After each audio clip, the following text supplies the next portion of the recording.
m chọrọ ịkọlụ unu kịta ọ ndị mmadụ na-edistọb m na-asị m ka ọlụ ha ihe melụnụ. Actually enwetasịrọ m the full details mana enwetatụ m at least more than so wesi ka m brief tu na ife melụnụ maka na o melụ maka na amalụ m ebe o melụ very well. Nwoke anụnwa anyị na-ekwu maka ya bụ onye Anambra, denu nwunye ebula onye Enugu. Fana abụọ wee jee na neighboring village wee bili wee na-anụ di na nwunye. So this woman wee na-agba mbọ nke pụta ka ọ pụọ, mana this man amara m ma nga-asị na o nwere ife nwere isi ọ na-eme o. Nwaanyị a wee bido isi nni o nwerekwa ife dị na-alụ nwere isi o. Ha ya shop na-esizi nni ebe afọ. Nwaanyị a wee bido nwebe ego, osisi nni ọ hapụrụ ụmụ ya na shop bulu dị nni pụọ jee na-ele. Nwaanyị a wee bido wee nwebe ego. Nwaanyị a wee bido wee nwebe ego.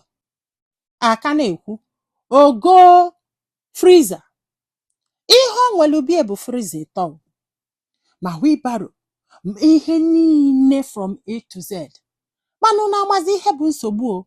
Ihe niile ọ na-ego bụ n'afa die. Ọ kpakọtasị ego di asị anya nye ka aje gote, onye oje gote. Ọ kpakọtasị ego di asị anya nye ka aje gote, onye oje gote. And n'afịa ka o ji ego fa ncha o. E wee sị that na this woman dute ndị house help na-enyeli ya aka wele ele nni.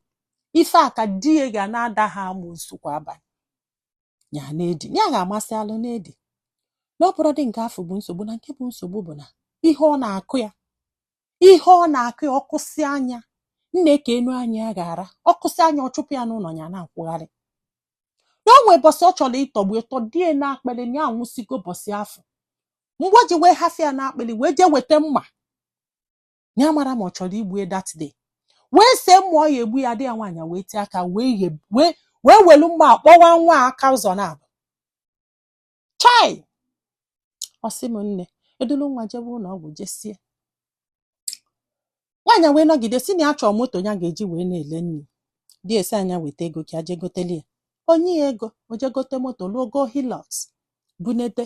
Di ekwenu ka o ji Hilux ale nni o. Di ebido mebe gaị bugelive moto nyaba moto. Nwaanyị na-asị bunyezie ndị moto ka m wee lee nni. Ọ na-akọ ọzọ ịkọsị ewele ntị gị n'ụlọ ọkwa n'afọ ya o. Ọ sị m nne na ọ ga-ele o.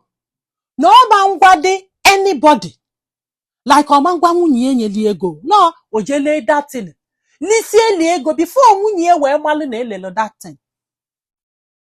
Onye na-akọlụ m ihe a bụ oke ọ ghọtara, oke agwala ya na oke ọfụrụ. Sị m na nwaanyị a na-agba ka mba arụ, ma nke wu the worst na nwaanyị a ga-ebuli nni pụọ jele nni. O lesie nni bata leti, di ya asị anya bịa, ọ bịa ọ sị anya dị n'ere ana ka o ghebelie ikpue ka a nene malụ ma onwe nwoke bụ adị ya. Nwaanyị ajụ o jide tie sieto gbake enye wee tiebe aka wee nenebe wee welu ụtarị amama ụtarị ọ belt mpata ọkpa nwaanyị a wee na-akụ ya ibe n'ikpu. Ya na-akụ ya ibe n'ikpu.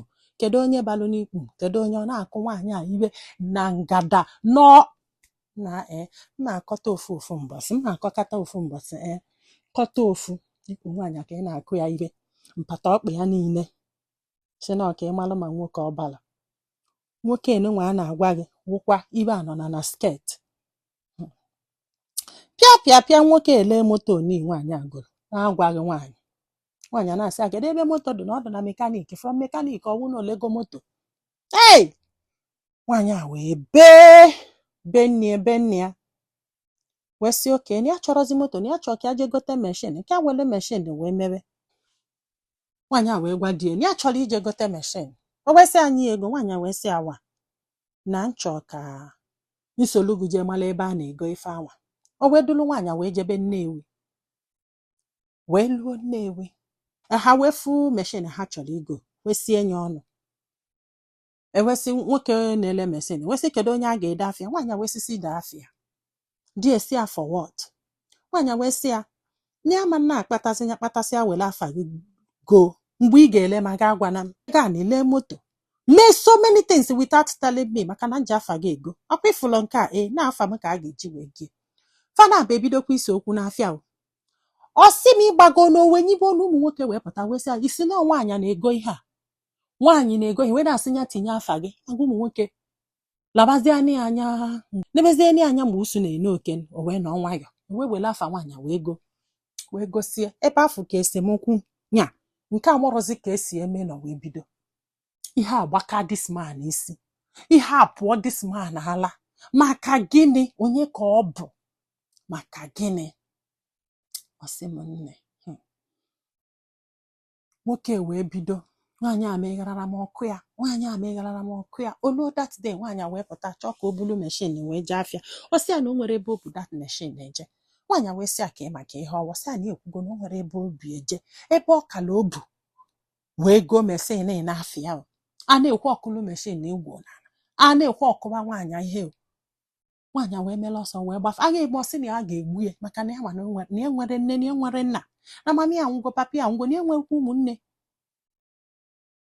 ọsị a na ya ga-egbu gị nye gị na o nwere ife ga-emenụ na pọsị ya mere ego gị ka ya onuru ndụ gị na ya gbuo gị na o nwere onye ga-ekwu okwu ya kụchie gị n'akpati nye gị ọsị a ifulu ihe mere nwaanyị nke akwalụ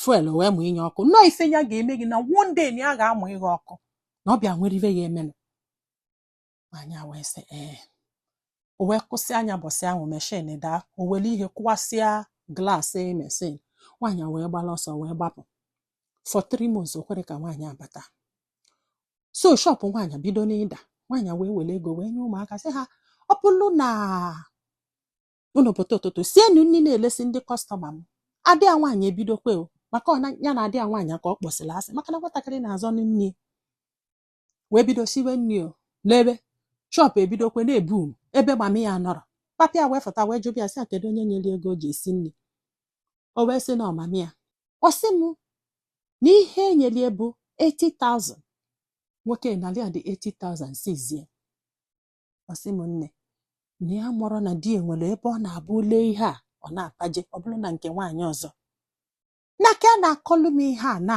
nwaanyị afọ dị ime enyi ya nwaanyị andị na ọnya ka o ji wee jụzia na nwaanyị a ma mbatazi maka ọ na-abụ otisi enyi ife ọ chụpụ gị ya o nwere ike ọ nọ a day 2 days or 1 week o chietekwe fanụwakwa maka na ọnya na-enye enyi akwa ihe ọtago ihe niile dube nwoke ma TV ma oche ma ngazi ma afele from A to Z bụ nwaanyị agụlụfa ncha niile nwere anything this man nwere wee na-etie ife n'enye ha Chineke alụ nwaanyị a wee kwugharịgide 3 months o kwere ka ya bata nwaanyị wee si oke n'ebe ị chọrọzi na ya chọọ ka ya palụ ngwongwo ya